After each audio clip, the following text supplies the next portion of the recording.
Greetings, this is Ruby with yet another Isaac Asimov short story. This time it's a little bit more major a story than the last one, to the point that his name actually gets to appear on the cover, though the cover artwork again belongs to another story. So at least his name is on there. In the table of contents, we are told that his tale is Dreaming is a Private Thing by Isaac Asimov, page 53. So, we have only a little bit here on page 53 that we wouldn't see reprinted, and that is a small blurb. It reads, forsaking robotics, deduction, spaceflight, and all of his other specialties, Isaac Asimov tells a simple, direct, touching story of popular entertainment and art in the future. Well, this seems to be kind of a day in the life of a dreaming producer, which is to say you have, this portrays a future where they can, it kind of reminds me of a movie called Brainstorm, where they would put this helmet on a person and you could capture all their experiences along with all the sensations, everything, the physical sensations, and so forth. You ride a roller coaster, you feel the thing move and turn around and whatever, loop the loop and whatever else it does. You hear the yell of people around you. You see the background. It's fully as if you yourself are riding the roller coaster or whatever the person could be looking at or experiencing. Only this takes it one small step further, where these things don't actually have to be happening.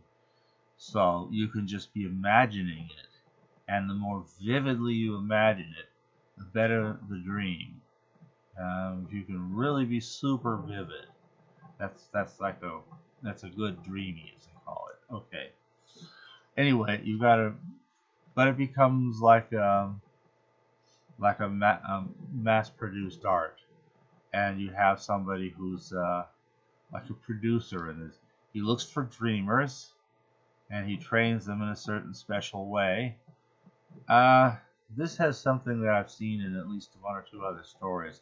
We go back to Sucker Bait, where there was the fellow who was specially trained to have a brain that thinks a certain way that was very useful. It was useful in that story, and presumably would be useful in other occasions.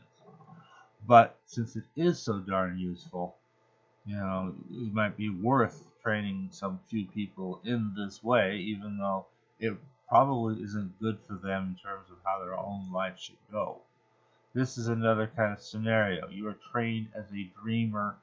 Your life, you may have a somewhat more normal life, but you're going to be kind of hard to live with and things like that, just because you're going to be off in dreamland thinking of dreams all the time, coming up with material for another dreamy. And so it's kind of the same sort of plight. So, but this is a day in the life of someone whose job is simply to be like a producer. And what has he got? He's got 4 things to work on today. His first one concerns a young 10-year-old boy who seems to be showing some signs that he might be able to grow up to be a dreamer. So they've got to enlist him, and they'll make a deal where they pay his family so much, and he shows up once a week for an hour or something for some training and just to see how things go. And if by the time he's done with high school, they can say, well, you won't be a dreamer, then you just keep the money. That was nice. If so, however, he could be a dreamer. He could have a real good, serious, and professional, good-paying career as a dreamer. So he's enlisted this boy. Then he's got a meeting with a government person who's concerned that there are already pornographic dreamies coming along. Without a very good what they call overtones. That is to say, you don't get much sense of all the fun expressions and everything else and all the richness of detail you could get from a very, very deep, thorough, and abiding imagination. You just get just any random Joe's, you know, oh, this is my idea of something, and that's it. And it's very flat, kind of almost one or two dimensional. But that's what they would do because you don't really need great art when you're going to be doing basically pornography. And he's just off, this is degrading the art form here. But, yeah, it is in more ways than one. I mean, we see everything that exists can be corrupted. We'll see more of this in some other stories to come, but this was, it's kind of a motif, and the idea is the government rep wants to come along and maybe start censoring these things, and it's like this little background concerns as well. Look, these are good, solid, serious stories. They're many richly layered and textured, and could you find some Freudian suggestions in some of these way in the background if you knew where to look? Maybe you could, but it's all really subtle, and it's not really, pushing anything, you know what I mean, really sorted. So, now, but that's a concern. It's out there for the one thing, for the other thing, who knows what the government may do. And I guess we've got a government that can just do whatever it chooses without any, consulting the will of the people. In other words, a very undemocratic government. It does often feature some highly tyrannical governments, which is a little bit unnerving. I don't know. Then his third case has to do with the fact that there's a rival company that's also coming up with other ways of taking these dreamies. Well, apparently, you take a dreamy with all this quality, you enjoy it yourself. It's not a communal event. Well, somebody else has turned it into a communal event. It's like we're moving from the simple little Nickelodeon that you put up your eyes to the viewer, you put in your nickel and you see whatever it shows, and that's just you and this machine presenting whatever it presents. This is going to be, you go in a theater and everybody, at a specific time when the movie starts, and everybody sitting there is going to see the same thing. And so that turns it into kind of a communal thing. It's like, well, you really think you'd want to have everybody else knowing what you are dreaming? Well, but it's really not, but okay. So he's kind of doubtful that what this rival company is doing is going to succeed because they don't seem to have the same quality as the dreamies that he does. But at the same time, there might be a case for trying to make this into a broader, communal experience, even though he would intend on continuing the same quality in his dreamies. And then the fourth and the last thing he's got to deal with, that one of his best professional dreamers was been one for a solid 10 years, and one of his, star dreamers is just walking in the office one day and announcing, I quit. I'm done with this. I'm tired of it. I need a life. And it's all kind of building up to this story, the last one.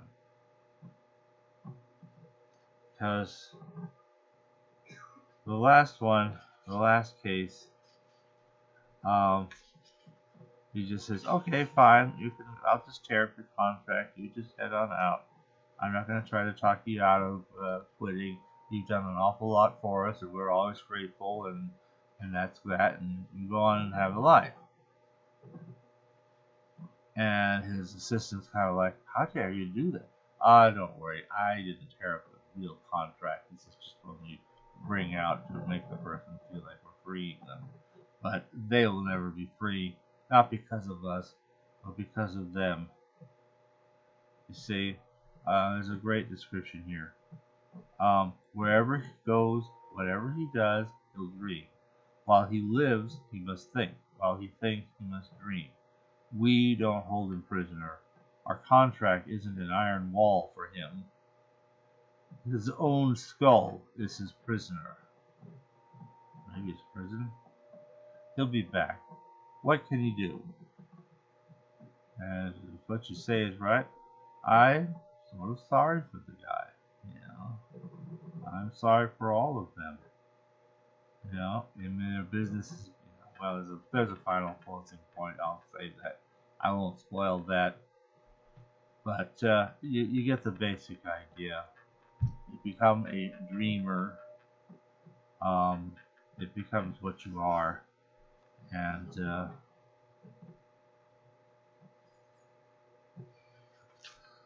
and I didn't really notice much difference. In fact, the only difference I'm really conscious of, I'm going to just check one other thing right now as I think of it, is that there's one place where the age of that dreamer at the end is given as 31, as a digit, 31. When it gets gathered into Earth is room enough, the 31 gets spelled out. But I want to check one other thing here. Dreaming is a private thing. Way at the very end.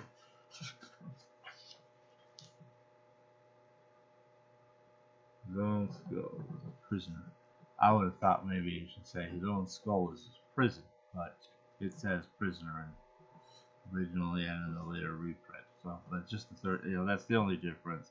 It's just the short blurb, and that's about all you'd find in the original that I can see. So other than that, the story is the same. So that's kind of the scenario. You had a busy day, didn't you, Mr. Producer? And that's really it. Part of your busy day is enlisting this young kid to be a dreamer, and the end part of the day is kind of realizing you've got this dreamer, and that's what he's going to do, even if he's tired of it and wishes he could leave. He really can't. And that's the way that goes. Well, thanks for listening.